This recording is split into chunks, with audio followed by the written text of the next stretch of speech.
আসসালামু আলাইকুম wrestling lovers. শেষ হয়েছে আরো একটি স্ম্যাকডাউনের শো, আর এই ভিডিওতে আজকের স্ম্যাকডাউনের সম্পূর্ণ রিভিউ এর পাশাপাশি রোমান রেঞ্জের রিটার্ন এবং ওয়ার গেমসের মিস্ট্রি অ্যাটাকার সম্পর্কে মারাত্মক দুইটা আপডেট শেয়ার করব। ভিডিও ভালো লাগলে ভিডিওতে লাইক দিবেন, চ্যানেলে নতুন হয়ে থাকলে চ্যানেলটি সাবস্ক্রাইব করে দিবেন। আজকের স্ম্যাকডাউনের শোটা শুরু হয় মূলত ব্যাক স্টেজে একটা সেগমেন্ট দিয়ে। বিষয় হলো ব্যাক স্টেজে ড্রু ম্যাকইন্টায়ার আসে এবং সেই স্ম্যাকডাউনে ঢোকার চেষ্টা করে, তবে সেখানে আগে থেকেই নিক অল্ডিস এবং সিকিউরিটি গার্ডরা কিন্তু দাঁড়িয়েছিল। ড্রু ম্যাকইন্টায়ারকে কোনো মতে স্ম্যাকডাউনে ঢুকতে দেওয়া যাবে না, এরকম একটা বিষয়, যেহেতু ড্রু ম্যাকইন্টায়ার স্ম্যাকডাউন থেকে সাসপেন্ড হয়েছে। নিক অল্ডিস ম্যাকইন্টায়ারকে বলে যে পল হেমেনের কারণে তুমি ওয়ার গেমসে যুক্ত হয়েছো, এটাই অনেক বড় বিষয়, তবে তুমি এখনো পর্যন্ত সাসপেন্ডেড, যার কারণে তুমি আজকে স্ম্যাকডাউনে ঢুকতে পারবে না। আর ম্যাকইন্টায়ার কিন্তু আসলেও আজকে স্ম্যাকডাউনে ঢুকতে পারে না, সে কিন্তু তার গাড়ি করে সেখান থেকে চলে যেতেই লাগে। তবে সেখানে কিন্তু কর্ডি রোডস চলে আসে এবং গাড়ির মধ্যেই কিন্তু ম্যাকইন্টায়ারের ওপরে অ্যাটাক করে দেয়। যেহেতু সেখানে সিকিউরিটি গার্ডরা আগে থেকেই ছিল, তারা কিন্তু ম্যাকইন্টায়ার এবং কর্ডিকে সেখান থেকে আলাদা করে। ম্যাকইন্টায়ার তো তার গাড়ি করে সেখান থেকে পালিয়ে যায়, তবে কর্ডি রোডস কিন্তু রেগে মেগে ব্যাক স্টেজ থেকে সরাসরি রিং এর মধ্যে চলে আসে এবং সে কল আউট করে নিক অল্ডিস এবং জিএম কে। মানে তারা তো রিং এর মধ্যে আসে না, তবে তাদেরকে উদ্দেশ্য করে বলে যে কর্ডি রোডস চায় যে ম্যাকইন্টায়ার আবারও ফিরে আসুক, তার সাসপেনশন তুলে নেওয়া হোক। কডি ম্যাকইন্টায়ারকে উদ্দেশ্য করে বলে ম্যাকইন্টায়ার হলো ডাব্লিউডাব্লিউই এর রেসিডেন্ট ককরোচ। এখানে কডি কিন্তু ম্যাকইন্টায়ারকে ককরোচ পর্যন্ত বলে দিয়েছে। আর তাছাড়া ম্যাকইন্টায়ারকে উদ্দেশ্য করে আরো বলে এরপরে যখন কডি এবং ম্যাকইন্টায়ারের মধ্যে ফাইটিং হবে, সেটা পার্কিং লটে বা অন্য কোনো জায়গায় হবে না, সেটা হবে সরাসরি ডাব্লিউডাব্লিউ এর রিং এর মধ্যে। তো এখানে কিন্তু কডি ম্যাকইন্টায়ারকে নিয়ে অনেক কড়া কথা বলে দিয়েছে। এরপরে কডি রোডস ম্যাকইন্টায়ারকে নিয়ে আরো বলে ম্যাকইন্টায়ার তাকে কখনোই হারাতে পারেনি রিং এর মধ্যে। আর এ পর্যন্ত ম্যাকইন্টায়ার যতবার কর্ডি রোডসের সঙ্গে হেরেছে, সে প্রত্যেকবার কিন্তু একটা করে অজুহাত দিয়েছে। তো কর্ডি চায় যে ম্যাকইন্টায়ার রিং এর মধ্যে আসুক এবং সে স্বীকার করুক। দোষটা আর অন্য কারো ছিল না, দোষটা এখানে ম্যাকইন্টায়ারেরই ছিল। এই বিষয়টা ম্যাকইন্টায়ার যেন এসে স্বীকার করে, এরকম ভাবে একটা প্রোমো সেগমেন্ট কিন্তু আমরা আজকের স্ম্যাকডাউনের শুরুতে কর্ডি রোডসের দেখতে পাই। তো যেমনটা আপডেট ছিল যে ম্যাকইন্টায়ার এবং কর্ডি রোডসের মধ্যে আমরা আরো একটা ফিউড দেখতে পাবো, আমরা আরো একটা ম্যাচ দেখতে পাবো। তো সেটা কিন্তু অলরেডি শুরু হয়ে গেছে। তো আমরা খুব শীঘ্রই আবারও ম্যাকইন্টায়ার এবং কর্ডি রোডসের মধ্যে আরো একটা ম্যাচ দেখতে পাবো। তো যাই হোক, এভাবেই মূলত আজকের স্ম্যাকডাউনের প্রথম সেগমেন্ট শেষ হয়। এরপর আমরা ব্যাক স্টেজে ডিআইওয়াই এর একটা সেগমেন্ট দেখতে পাই। তারা মূলত নিজেরাই সেখানে কথা বলতেছিল। থমাসো চ্যাম্পা মূলত ইউএস চ্যাম্পিয়নশিপের অপরচুনিটি নেবার কথা বলে। তো সেখানে কার্মেলো হাইস চলে আসে। কার্মেলো হাইস এসে থমাসো চ্যাম্পাকে বলে তুমি ইউএস চ্যাম্পিয়নশিপের জন্য অপরচুনিটি চাও, ভালো কথা, তবে তুমি পরে কখনো ট্রাই করো, কারণ এরপরে শিডিউলটা আমার। আর সে যাবার আগে থমাসো চ্যাম্পাকে জ্যাকঅ্যাস বলে যায়। তো এই বিষয়টা কিন্তু বেশ ফানি ছিল। এরপর আমরা আজকে স্ম্যাকডাউনে ইউএস চ্যাম্পিয়নশিপের জন্য ইলিয়া ড্রাগানভ এবং কার্মেলো হাইসের মধ্যে ম্যাচ দেখতে পাই। তো একটু আগে ব্যাক স্টেজে আমরা যে সেগমেন্ট দেখতে পেয়েছি, তো এরপরেই মূলত কার্মেলো হাইস এবং ইলিয়া ড্রাগানভের মধ্যে ইউএস চ্যাম্পিয়নশিপের জন্য ম্যাচ হয়। তো ম্যাচটা কিন্তু অনেক ভালো ছিল। আমি কিন্তু বরাবরই বলি যে যেহেতু এই ম্যাচের পেছনে কোনো ফিউড নাই, তো কোম্পানি কিন্তু বরাবরই ভালো একটা ম্যাচ ডেলিভার করে। কার্মেলো হাইস এবং ইলিয়া ড্রাগানভ দুজনেই যেহেতু ভালো মানের সুপারস্টার, তারা ভালো মানের একটা ম্যাচ ডেলিভার করবে, এটা কিন্তু জানা কথা। তবে এখানে মূল বিষয়টা হলো এই ম্যাচের মধ্যে ইলিয়া ড্রাগানভের থেকে কার্মেলো হাইস কিন্তু অনেক বেশি ফ্যান সাপোর্ট পেয়েছে। আর এই বিষয়টা মূলত হয়েছে আই থিঙ্ক গত মানডে নাইট্রো এর আগের মানডে নাইট্রোতে গান্থার এবং কার্মেলো হাইসের মধ্যে যখন ম্যাচ হয়, তো সেই ম্যাচ থেকেই কিন্তু ফ্যান্সরা কার্মেলো হাইসকে অনেক বেশি পছন্দ করতে শুরু করেছে, কারণ সেই ম্যাচের মধ্যে কার্মেলো হাইসের পারফরমেন্স কিন্তু অনেক ভালো ছিল। তো এই ম্যাচের মধ্যেও কিন্তু ফ্যান্সরা কার্মেলো হাইসকে অনেক বেশি সাপোর্ট করেছে। আর কার্মেলো হাইস কিন্তু এই ম্যাচের মধ্যে অ্যাকচুয়ালি অনেক ভালো পারফর্ম করেছে। একটা সময় মনে হচ্ছিল যে কার্মেলো হাইস হয়তোবা ইলিয়া ড্রাগানভকে হারিয়ে দিবে এবং সে হবে নতুন ইউএস চ্যাম্পিয়ন, তবে এরকম কিছুই কিন্তু হয় না। সেখানে চলে আসে জ্যাকঅ্যাস থমাসো চ্যাম্পা এবং সে এসে অ্যাটাক করে দেয় কার্মেলো হাইসকে, যার কারণে কার্মেলো হাইস কিন্তু এই ম্যাচটা জিততে পারে না। শেষে ইলিয়া ড্রাগানভ এইচ বম হিট করে সে কিন্তু কার্মেলো হাইসকে পিন করে এই ম্যাচটা জিতে যায়। এবং এই ম্যাচটা শেষ হয়ে যাবার পরে ইলিয়া ড্রাগানভ বুঝতে পারে যে কার্মেলো হাইসের উপরে জ্যাকঅ্যাস থমাসো চ্যাম্পা অ্যাটাক করেছিল, তো সে কিন্তু অনেক বেশি রেগে যায়। আর এরপরে এই বিষয়টা নিয়ে আমরা আজকের স্ম্যাকডাউনে একটা সেগমেন্ট দেখতে পাই, যেটা নিয়ে ভিডিওর সামনের দিকে কথা বলবো। এরপর আমরা ব্যাক স্টেজে শার্লেট ফ্লেয়ার এবং অ্যালেক্সা ব্লিসের একটা সেগমেন্ট দেখতে পাই, যেখানে শার্লেট ফ্লেয়ারকে মূলত উইমেন্স ওয়ার গেম ম্যাচের ব্যাপারে প্রশ্ন করা হয়। শার্লেট ফ্লেয়ার কেন উইমেন্স ওয়ার গেম ম্যাচের মধ্যে যুক্ত হয়েছিল এ ব্যাপারটা নিয়ে তাকে প্রশ্ন করা হয়। তো শার্লেট ফ্লেয়ার বলে, আমি উইমেন্স ওয়ার গেম ম্যাচের মধ্যে যুক্ত হয়েছিলাম শুধুমাত্র আমার ফ্রেন্ড অ্যালেক্সা ব্লিসের জন্য, আর আমরা সে ম্যাচটা জিতে নিয়েছি, সেটা শেষ হয়ে গেছে। এবার আমরা আবারও আমাদের ট্যাগ টিম চ্যাম্পিয়নশিপটা ফেরত পেতে চাই। তবে তার আগে আজকের স্ম্যাকডাউনে কাইরি সেনের সঙ্গে অ্যালেক্সা ব্লিসের একটা ম্যাচ আছে, আমরা আগে সেই ম্যাচটাকে শেষ করতে চাই। এরকম ভাবেই মূলত এই সেগমেন্টটা শেষ হয়েছে। এরপরেই আমরা আজকের স্ম্যাকডাউনে অ্যালেক্সা ব্লিস এবং কাইরি সেনের মধ্যে একটা ম্যাচ দেখতে পাই। ডিসেন্ট একটা ম্যাচ ছিল, দুজনেই ম্যাচের মধ্যে ভালো পারফর্ম করেছে। তবে রিং সাইডে যেহেতু আসকা ছিল, সে কিন্তু এই ম্যাচের মধ্যে ঝামেলা করার চেষ্টা করেছে। আবার রিং সাইডে কিন্তু শার্লেট ফ্লেয়ারও ছিল, সে কিন্তু আসকার উপরে অ্যাটাক করে, যার কারণে আসকা কিন্তু এই ম্যাচের মধ্যে পরবর্তী সময়ে আর কোনো ঝামেলা করতে পারে না, যার কারণে অ্যালেক্সা ব্লিস কিন্তু কাইরি সেনকে এই ম্যাচের মধ্যে হারিয়ে দিয়েছে। তবে এই ম্যাচটা শেষ হয়ে যাওয়ার পরে সেখানে নায়া জ্যাক্স এবং ল্যাশ লেজেন্ড দুজনে কিন্তু চলে আসে এবং দুজনে এসে কিন্তু শার্লেট ফ্লেয়ার এবং অ্যালেক্সা ব্লিস দুজনের উপরেই অ্যাটাক করে দেয়।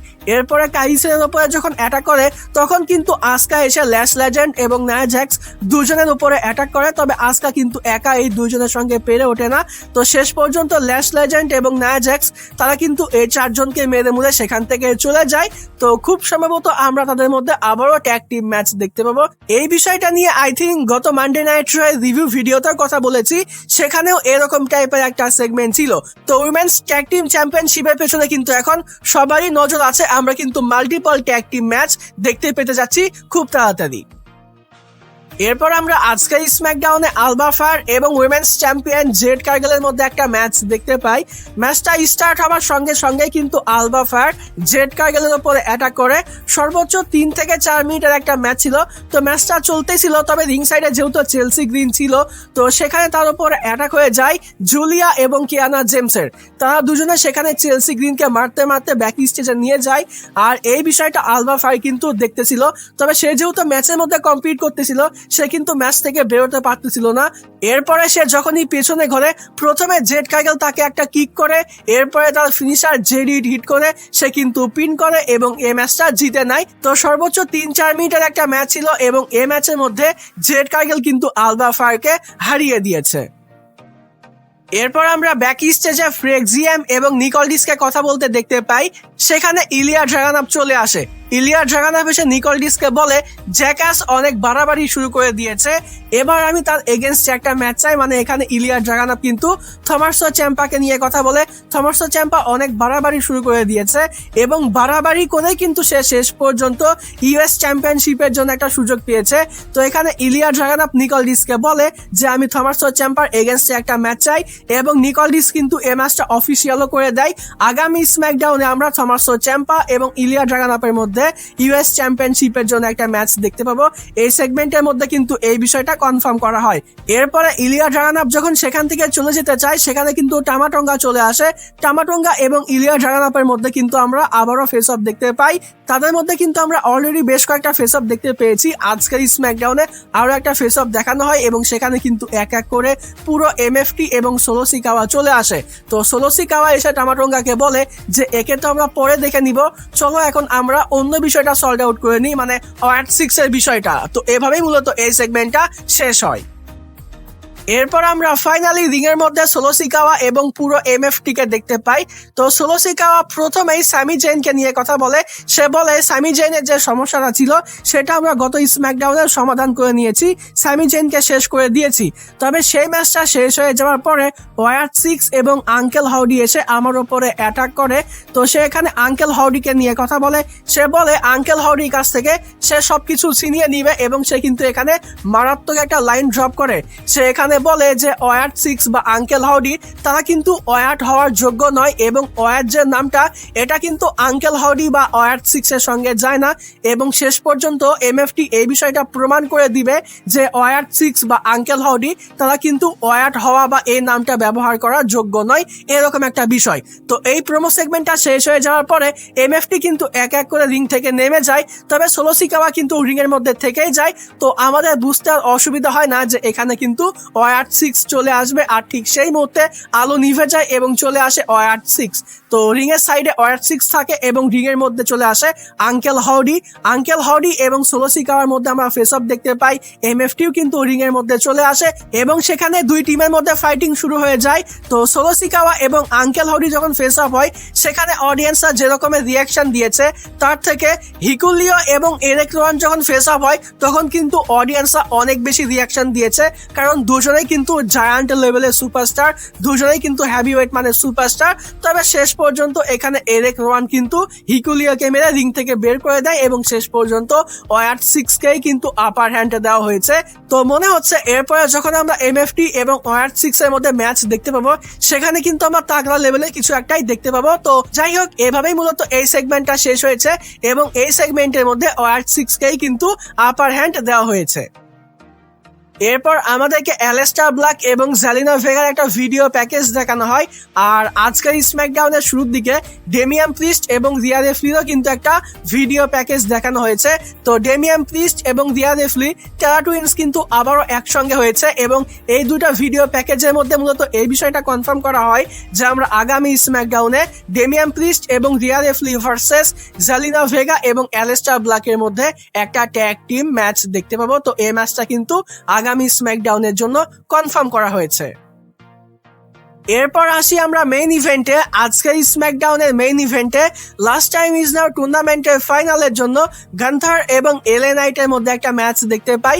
ভালো একটা ম্যাচ ছিল। এই ম্যাচের মধ্যে কিন্তু দুজনেই অনেক ভালো পারফর্ম করেছে, তবে তুলনামূলকভাবে এই ম্যাচের মধ্যে আমার কাছে মনে হয়েছে এলএ নাইটের পারফরমেন্স অনেক ভালো ছিল। তবে গান্থার যে অনেক বেশি পিছিয়ে ছিল বিষয়টা কিন্তু এরকমও না, সেও কিন্তু এই ম্যাচের মধ্যে অনেক ভালো কাউন্টার করেছে। এই ম্যাচের মধ্যে আমরা পাওয়ার বম, এমনকি এই ম্যাচের মধ্যে কিন্তু আমরা BFTও দেখতে পেয়েছি। তবে তারপরও কিন্তু এই ম্যাচটা শেষ হয়নি, আর আমার কাছে মনে হয়েছে যে আজকের স্ম্যাকডাউনের অডিয়েন্সরা কিন্তু এই ম্যাচটার জন্য সমস্ত এনার্জি কিন্তু রিজার্ভ করে রেখেছিল। এই ম্যাচটা যখন হয় তখন কিন্তু অডিয়েন্সরা অনেক বেশি ইলেকট্রিক ছিল। আর তাছাড়া লক্ষণীয় বিষয় হলো এই ম্যাচটা যখন হয় তখন সকল অডিয়েন্সরা কিন্তু এই ম্যাচের মধ্যে এলএ নাইটকেই সাপোর্ট করতেছিল আর গান্থারকে কিন্তু অনেক বেশি বু করতেছিল। গান্থার যখন এই ম্যাচের মধ্যে ফিনিশার হিট করতে যায় তখন অডিয়েন্সরা কিন্তু প্রচুর পরিমাণে বু করে, আর যখন এলএ নাইট এই ম্যাচের মধ্যে ফিনিশার হিট করতে যায় তখন অডিয়েন্সরা কিন্তু এলএ নাইটকে নিয়ে চিয়ার করে। তো এই ম্যাচের মধ্যে এলএ নাইট কিন্তু মারাত্মক লেভেলেরই ফ্যান সাপোর্ট পেয়েছে। তবে শেষ পর্যন্ত এই ম্যাচের মধ্যে গান্থার কিন্তু এলএ নাইটকে সাবমিশনের মাধ্যমে হারায়, আর এই ম্যাচটা চলাকালীন সময়ে অডিয়েন্সরা কিন্তু গান্থারকে বলতেছিল ইউ ট্যাপ আউট, আর এই ম্যাচের মধ্যে গান্থার কিন্তু এলএ নাইটকে ট্যাপ আউট করিয়েই হারিয়েছে। তো ওই ট্যাপ আউটের বিষয়টা কিন্তু এই ম্যাচের মধ্যে অনেক ভালোভাবেই কোম্পানি দেখিয়েছে। তো যাই হোক, শেষ পর্যন্ত গান্থার কিন্তু ফাইনাল জিতে গিয়েছে এবং আমরা ডিসেম্বরের 13 তারিখে গান্থার এবং জন সিনার মধ্যেই কিন্তু ম্যাচ দেখতে পাবো।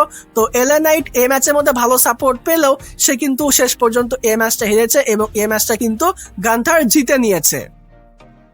এবার কথা বলি ট্রাইবাল চিফ রোমান রেইন্স এবং ওয়ার গেমসের মিস্ট্রি অ্যাটাকারকে নিয়ে। তো বিষয়টা হলো রোমান রেইন্স আবারও কবে রিটার্ন করবে এই বিষয়টা নিয়ে কিন্তু আমার কাছে কনফার্ম একটা ডেট চলে এসেছে, বলা যায় 99.99% কনফার্ম হয়ে গেছে রোমান রেইন্স কবে রিটার্ন করবে। যেহেতু গত 2 দিন কোনো নিউজ ভিডিও আপলোড দেয়নি তো ভাবলাম যে এই বিষয়টা জানিয়ে দিই। তো রোমান রেইন্স রিটার্ন করবে জানুয়ারি 5 তারিখে, যেখানে ব্রন বেকার এবং সিএম পাঙ্কের মধ্যে আমরা ওয়ার্ল্ড হেভিওয়েট চ্যাম্পিয়নশিপের জন্য ম্যাচ দেখতে পাবো। মানে ডিসেম্বর মাসে কিন্তু রোমান রেঞ্জের আর কোনো রিটার্ন হচ্ছে না। যদি শকিং ভাবে রিটার্ন করে যায় সেটা অন্য বিষয়, তবে এই মাসের মধ্যে রোমান রেঞ্জে কিন্তু আসার কোনো সম্ভাবনা নেই। রোমান রেঞ্জ কিন্তু ফাইনালি 2026 সালের জানুয়ারি মাসের প্রথম যে মানডে নাইট রয়ের শো হবে সেখানে কিন্তু রিটার্ন করতে যাচ্ছে। এবার আসি ওয়ার গেমসে মিস্ট্রি অ্যাটাকারের বিষয়টা নিয়ে। তো এখনো পর্যন্ত যতগুলো আপডেট বেরিয়েছে সবগুলো আপডেটের মধ্যে সব থেকে বিশ্বাসযোগ্য যে নামটা সেটা কিন্তু অস্টেন থিওরি। আমি কিন্তু 2-3টা ভিডিওতে এই বিষয়টা নিয়ে কথা বলেছি, তবে আমি কিন্তু সেই ভিডিওগুলোতে এই বিষয়টাও বলেছি যে যদিও সেটা অস্টেন থিওরি হতে পারে বা অন্য কোনো সুপারস্টার যাই হোক না কেন, কোম্পানি কিন্তু এরকম একটা অ্যাঙ্গেলও দেখাতে পারে, মানে সেখানে অস্টেন থিওরি থাকলেও কোম্পানি কিন্তু অস্টেন থিওরিকে রিভিল করবে না। তো রিসেন্টলি কিন্তু এই বিষয়টা নিয়ে আপডেট বেরিয়েছে যে কোম্পানি যদি এই বিষয়টাকে জানুয়ারি পর্যন্ত নিয়ে যায় তাহলে অস্টেন থিওরির জায়গায় কোম্পানি কিন্তু ক্রিস জেরিকোকে রিভিল করতে পারে। মানে অ্যাটাকটা হয়তো বা অস্টেন থিওরি করেছে, তবে সেখানে হয়তো বা সেট রলিন্স বেরিয়ে আসলো কিংবা ক্রিস জেরিকো বেরিয়ে আসলো, এই বিষয়টা কিন্তু আমি বলেছি কোম্পানি যদি জানুয়ারি পর্যন্ত এই বিষয়টা রিভিল না করে, যদিও সেখানে অস্টিন থিওরি অ্যাটাক করেছে কিংবা অন্য কোনো সুপারস্টার, তবে কোম্পানি কিন্তু সেখানে ক্রিস জেরিকো কিংবা সেট রলিন্সকে রিভিল করতে পারে। তারা যেহেতু সেখানে আসতে পারতো না, তো এর জন্য অন্য সুপারস্টারদেরকে দিয়ে অ্যাটাক করিয়েছে এবং রিভিল করবে ক্রিস জেরিকো কিংবা সেট রলিন্সকে। তো এটা কিন্তু রিসেন্টলি ডেভ মেলজারের আপডেট। তো আমি যে বিষয়টা বলেছিলাম সেটা কিন্তু এখন আপডেট হয়ে গেছে। তো এই ছিল ট্রাইবাল চিফ রোমান রেঞ্জের রিটার্নের ব্যাপার এবং ওয়ার গেমসে মিস্ট্রি অ্যাটাকারের বিষয়। আশা করছি এই বিষয়টা ক্লিয়ার হয়ে গেছে। তো যাই হোক ডিয়ার অডিয়েন্স, এই ভিডিওটা এ পর্যন্তই ছিল। আজকের স্ম্যাকডাউনের শো আপনাদের কাছে কেমন লেগেছে অবশ্যই এই ভিডিওতে কমেন্ট করে জানাবেন। আর এই ভিডিও ভালো লাগলে ভিডিওতে লাইক দিবেন, চ্যানেলে নতুন হয়ে থাকলে চ্যানেলটি সাবস্ক্রাইব করে দিবেন। আজকের মতো এখানেই বিদায় নিচ্ছি। যাবার আগে একটি কথাই বলতে চাই, যদি রেসলিং ভালোবাসো তাহলে আমরা সবাই এক টিম।